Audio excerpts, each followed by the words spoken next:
Hey guys, welcome back to Vallone's RC Hobby, and in this video we're going to go over again the WLToys 144001, 5 free essential things that you must do to this little buggy before you even get it running.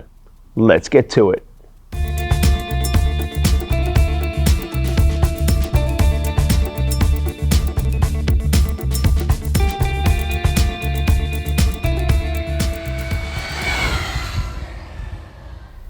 So here we are, guys, the 144001, super popular buggy on the market today for about a year now. It's all over the internet, but a couple things that have not been addressed on this car, I did find recently on the internet in a wonderful forum. If you go to quantifyrc.com, I'm not sure if you guys have seen this website. This fella has done an amazing job doing a write-up on this buggy, upgrading it, and doing essential things to it before you get running.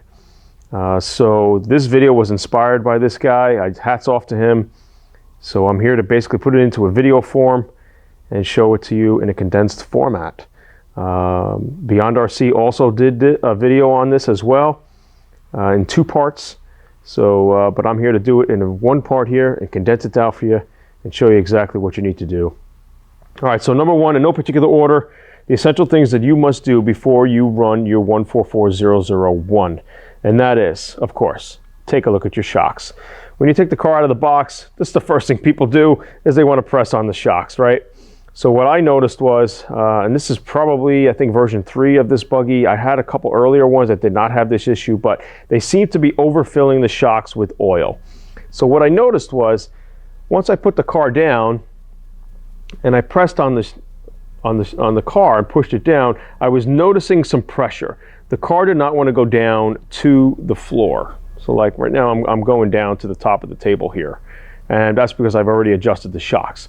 So you want to take a look at this. And what I was noticing was, say on one of the shocks, I would press this down, one would be higher than the other, or one would compress higher than the other. So it was a little awkward. And I felt some pressure there. So that's the one thing you're going to want to check on all 4 shocks. Sometimes you might get lucky and you might have an even compression, but you want to be able to have an even bounce and not pressure. Because if you have too much pressure in your shocks, you're going to wind up bypassing the O-rings that are inside the shocks, and you're going to have leaky shocks eventually, especially if you're bashing and such and you're going off jumps. So you want to take a look at that, and it's easy just to take the shocks out. And I just unscrewed the cap just a little bit, and you compress the shock and you just bleed it a little bit. Screw it back down and then check the shock. The shock needs to compress all the way. And then the spring is supposed to back that up afterwards. So you don't want any pressure or the shock stopping prematurely. So that's number 1. Number 2 would be the toe. So when I got this car, if you look at it from above now, this is pretty straight now, front and rear. And what's good is you got some linkage here. So you have the ability to adjust your links here and here. So you got your camber and you got your toe here. They got little holes in these links here. So I usually just slip in like a little Allen wrench and I start turning these. And I started to adjust the toe because the toe was way out on both. So I did adjust that and made them as straight as possible. I do like straight tires. I like them to be even. And I just eyeballed it, guys. I did not use any sort of measurement or anything like that. I just kind of eyeballed it and also made sure my tire was flat on the ground. So I adjusted the camber. But now the back is in a fixed position. So in order to fix the toe in the back, because the tops, so if we're looking down here, these tires when it came to me were angled in more. So it was more toed in. So in order to fix that on this car, there is no adjustment for that, only camber on the rear. So the quick fix for that is right over here. You take this rear plate out and you got these plastic inserts in there that hold the pin, that hold the A-arms in place. I don't know if you can see that. So this little plastic insert has a hole in it, and when it comes stock out the box, once you take this plate off, you'll see the hole is towards the outer end of the vehicle. So all you want to do is then pop that out. You should just push out this way. You can pop it out with an implement or a screwdriver or something. Pop that out and just turn it around so the hole is on the inside of the vehicle on both sides. And now your A-arms will be positioned, and then we'll move your toe to a more straight position on the vehicle. Number 3, you're going to want to check your diffs front and rear. You're probably just want to open them up. If you've never checked out differentials before, you know, it's not too difficult. There's a lot of videos out there on showing you how to open up a diff. They're all pretty common. They're all pretty much the same across a lot of RCs. But what you're going to want to do is take out the front and rear diff. So this wasn't too bad to do. So basically you have 2 screws here, 1, 2, come around this way, and you got 3, 4, and the front here you gotta have to take off this arm, this brass arm, these 2 screws up here, and then there's 2 more underneath this brace here. So then you take this off and take this up, and then you'll see the diff drop straight down, and then you can leave pretty much everything intact.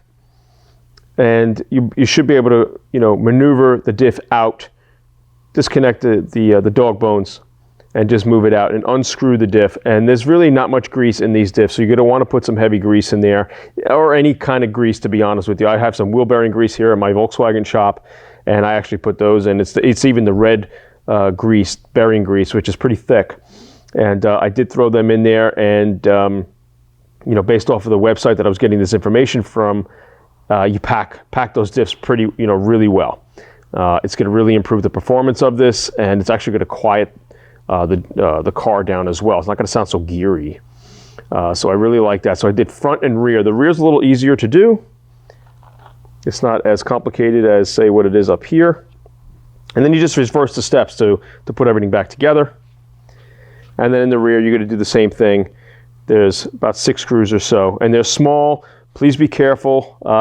They do run all over the place, and you're going to need a good screwdriver to get them out. And again, when you're tightening things down, guys, you do not have to torque it so hard.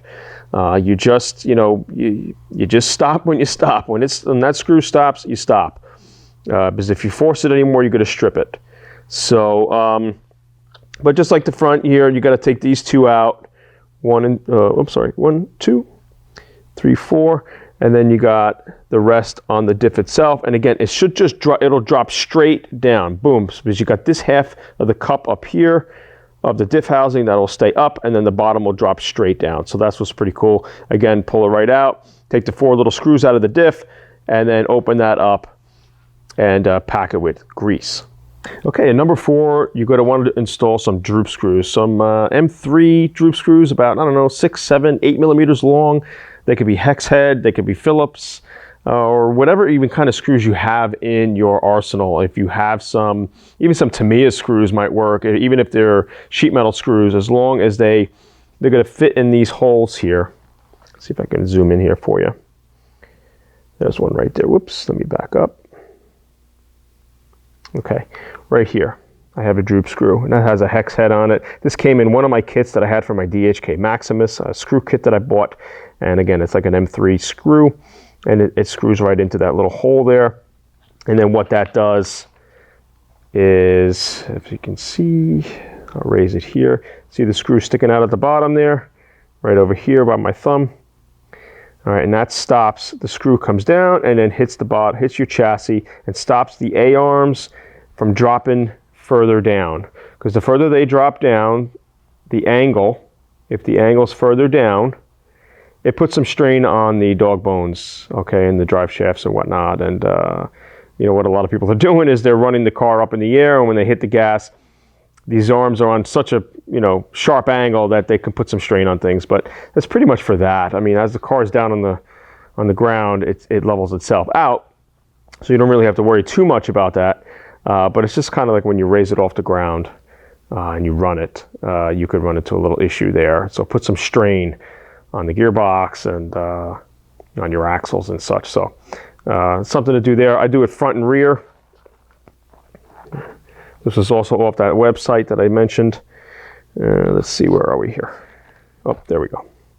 There's the other screw right here. All right, so put those droop screws in. And the 5th little tip is, guys, go over the whole car one more time before you get out and run it. And what I mean by that is, check all your screws. Check your screws where your shocks mount to. Check the little nuts here that hold the shocks on. Check all the screws on the chassis. You'll be surprised that a lot of these screws are half turned in. They're very loose. They're not torqued down all the way. Now again, you don't have to muscle these screws. Once it stops, it stops. Do not push it really much any further because you're going to wind up stripping it. And that's basically it, guys. Just check it all around and just make sure everything is in working order. Always a good thing to do with any RC, really. Just these 5 essential tips alone for this buggy work, and it could work for also another car that you may have. Again, Quantify RC, great website. I saw that. I'll leave you the link in the description below this video, guys. If you really like this content, please be sure to like, subscribe, and hit that notification bell.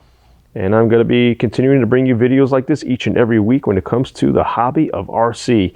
We love it. We want to feel like kids again. We want to tinker. This is what's great about these cars, guys. I know they come ready to run, but you know what? Get your hands dirty, so to speak, and get wrenching on them, and you will have a wonderful, wonderful time. So I did all these upgrades, or these little practical tips for this car that I've applied from watching that website, and now this car moves really straight, sounds much better, suspension is better, performance is overall better than what it is out of the box. So hope you guys like this content. I'll see you later.